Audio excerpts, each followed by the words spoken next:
அனைவருக்கும் வணக்கம். உங்கள் அனைவரையும் அசோகன் எக்ஸ்பிரஷன்ஸ் யூடியூப் சேனலுக்கு வரவேற்கிறேன். இன்று நான் உங்களிடம் கவிதை என்ற தலைப்பிலே பேச இருக்கிறேன்.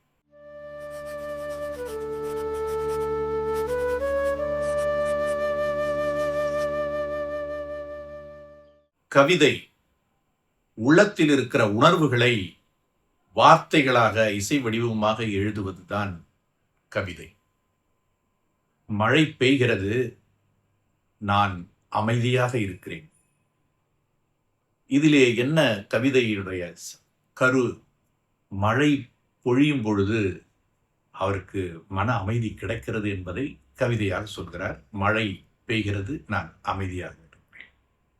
ஒரு சிற்பி ஒரு சிற்பத்தை வடிக்கும் பொழுது தன் உள்ளத்திலே இருக்கிற அந்த எண்ணத்திலே இருக்கிற ஒரு உருவத்தை அவன் நினைத்து கொண்டு அந்த சிற்பத்தை அவன் செதுக்குகிறான். அதை செதுக்கும் பொழுது அவன் எண்ணத்திலே இருக்கின்ற அந்த உருவத்தையே ஞாபகம் வைத்துக் கொண்டு அதை செதுக்குகிறான். அதிலே அவன் முழுமையாக ஈடுபடும் பொழுது அது ஒரு நல்ல சிற்பமாக, சிலையாக, கல்லோவியமாக வருகிறது. கவிதையும் அப்படித்தான். உள்ளத்திலே நமக்கு இருக்கிற உணர்வுகளை, உணர்ச்சிகளை நல்ல ஒரு எழுத்துக்களாக, அழகிய சொற்களாக, இனிமையான சொற்களாக, இசை சார்ந்த சொற்களாக போடும் பொழுது அது நல்ல கவிதையாக வருகிறது. உதாரணத்திற்கு நான் ஒன்றை சொல்கிறேன். நான் காலேஜில் படிச்சுட்டு இருக்கும் பொழுது அங்கே என் நண்பர்களோட ஒரு டீ கடைக்கு போனேன். அப்போ அந்த டீ கடையில் நாங்கள் உட்காந்துருக்கும் பொழுது ஒரு நண்பர் சொன்னார், அசோகன், நீ தான் நல்ல கவிஞராச்ச, ஒரு நல்ல கவிதை சொல்லுவேன். இதை இந்த டீ கடையை வச்சு பேஸாக வச்சு ஒரு கவிதை சொல்லணும்னு சொன்னாங்க. சரி, நான் அப்போ பார்த்தேன், அந்த டீ மாஸ்டர் நிறைய கப் அங்கே இருந்தது. அதில் எல்லாம் ஒரு சுகரும் டீ பவுடரும் போட்டு வச்சுருந்தார். ஒரு கப்லேயும் அந்த டீ பவுடர் அளவு மாறுபட்டு இருந்தது. அப்போ தான் நான் யோசித்தேன், எனக்கு தெரியும். நான் யோசித்தேன், ஓஹோ, சிலர் ஸ்ட்ராங்காக டீ சாப்பிட்றாங்க, ஒரு சிலர் லைட்டாக டீ சாப்பிட்றாங்க.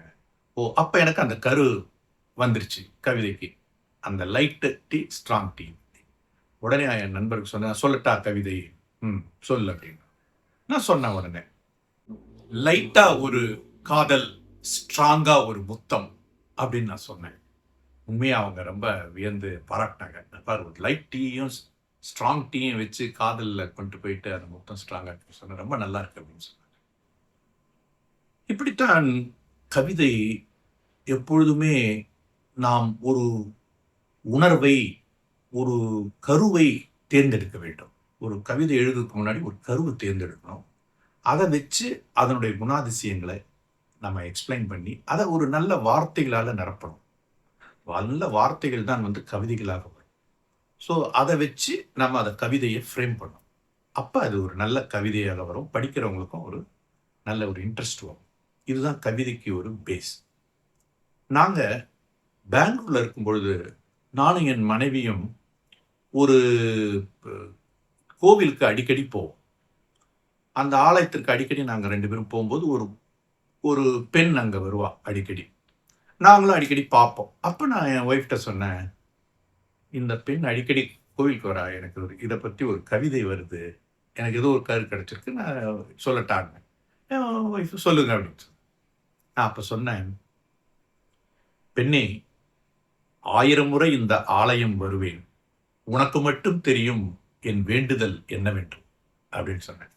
ஒய்ஃப் ரொம்ப நல்லா இருக்குங்க அப்படின்னா. அதாவது அந்த ஆலயத்துக்கு நான் அடிக்கடி வருவேன், அவளும் வரா, ஆனால் நான் என்ன வேண்டன்றது யாருக்கும் தெரியாது, அவளுக்கு மட்டும் தெரியும். ஏன்னா நான் அவளை விரும்புகிறேன்ற மாதிரி அந்த ஒரு கவிதை. ஸோ இதுதான் அந்த ஐக்கியூ கவிதைன்னு சொல்கிறது. ஒரு ஒரு கொஸ்டினை வச்சுட்டு அதுக்கு விடை சொல்கிற மாதிரி அந்த கவிதை உள்ள வரும். அதே பெண் பக்கத்து தெருவில் இருக்கிற ஒரு மருந்து கடையில் இருந்தார். அது அவருடைய தகப்பனாருன்னு நினைக்கிறேன். அப்போ அந்த மருந்து கடைக்கு நான் போய் மருந்து வாங்க போவேன். அப்படி போகிற வச்ச என் ஒய்ஃப் ஒரு நாள் என் கூட வந்தாங்க. அப்போ நான் சொன்னேன், அந்த பெண் அங்கேயே இருக்கா இந்த மருந்து கடையில். இப்போ எனக்கு ஒரு கவிதை வருது, திடீர்னு ஃப்ளாஷ் ஆச்சு அப்படின்னு சொல்லி. அப்போ என் ஒய்ஃப் சொன்னேன், சரி சொல்லுங்க அப்படின்னு சொன்னாங்க. மருந்து வாங்கிட்டு வெளியே வரும்போது சொன்னேன், பெண்ணே, மருந்து வாங்க உன் கடைக்கு வருவேன், உனக்கு மட்டும் தெரியும் எந்த மருந்தினாலும் என் நோய் தீராதென்று அப்படின்னு சொன்னேன். ரொம்ப நல்லா இருக்குங்க.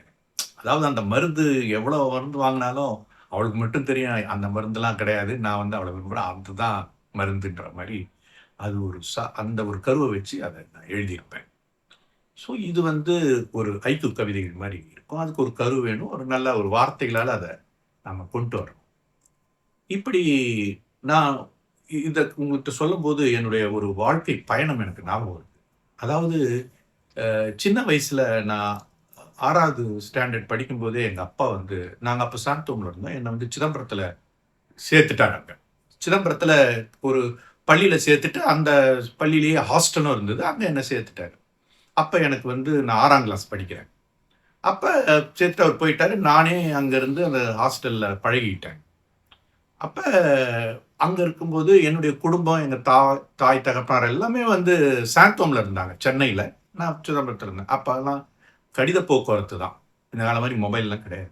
அப்ப இன்லேண்ட் லெட்டர் அதில எழுதி போட்டா ஒரு 3 நாள், 4 நாள் கழிச்சு அப்ப அந்த இன்னர் லெட்டர்ல நான் எங்க அப்பா, அம்மாவுக்கு அட்ரஸ் பண்ணி, அப்ப என்னுடைய ஏக்கத்த, என்னுடைய நான் அனுபவிக்கிறத, அதெல்லாம் ஒரு வார்த்தைகள்ல கொண்டு வருவேன். ஒரு சின்ன பையன் தானே, ஒரு தனியா அப்பா, அம்மாவ விட்டுட்டு தனியா இருக்கேன். அப்ப எவ்வளோ ஏக்கம் இருக்கும். அழுவேன். அதெல்லாம் வந்து ஒரு அழகா அந்த இன்லேண்ட் லெட்டர் எழுதும்போது என்னுடைய இத வடிகால் மாரி அத ஒரு எடுத்துக்கிட்டு அதில எழுதுவேன். எப்படி எழுதுவேன்னா, "ஆ என்ற அன்பிலே, ஆ என்ற ஆசையிலே, ஈ என்ற இன்பத்திலே, ஈ என்ற ஈகையிலே, ஊ என்ற உள்ளத்திலே, ஊ என்ற ஊக்கத்திலே, ஏ என்ற ஏக்கத்தில் ஏ என்ற எண்ணத்திலே, ஏ என்ற ஏக்கத்திலே, ஐ என்ற ஐயத்திலே." அப்படி அந்த உயிரெழுத்துக்களை எல்லாவற்றையும் ஒரு அடைமொழி சொல்லி அதை நான் எழுதுவேன். அதை படிச்சுட்டு எங்க அப்பா, அம்மா மிகுந்த பெருமைப்படுவார்களாம். அவர்கள் சில நேரங்களில் கண்ணீரும் விட்டிருக்கிறார்கள். இப்படி ஒரு கவிதை எழுதுவதற்கு நமக்கு ஒரு கரு இருக்கணும். அதுல முழுமையா ஈடுபாடு இருக்கணும். அந்த கவிதைய நல்ல வார்த்தைகளால நம்ம அத கொண்டு நான் எழுதின மாரி "ஆ என்ற அன்பிலே, ஆ என்ற ஆசையிலே" அப்படின்னு ஒரு அடுக்குமொழி, எதுகை மொழி அதெல்லாம் கொண்டு வந்து சொல்லும்போது, அந்த கவிதை உரம் பெறுகிறது, வளம் பெறுகிறது. இப்படித்தான் நம்ம கவிதை எழுதணும். இப்ப என்னுடைய பேச்ச கேட்டுட்டு, உங்களுக்கு உங்களுடைய கருத்துக்கள பகிரணும், இல்ல உங்க கவிதைகளை பகிர்ந்து கொள்ளணும்னா, என்னுடைய கமெண்ட் பாக்ஸ்ல உங்க கவிதையை போடுங்க. நான் பார்த்து அதுக்கு நான் பதிலளிக்கிறேன். மறுபடியும் ஒரு நிகழ்ச்சியில சில கவிதைகளோடு நான் உங்கள சந்திக்கிறேன். அதுவரை நான் உங்களிடமிருந்து விடைபெற்றுக் கொள்கிறேன். நன்றி. வணக்கம்.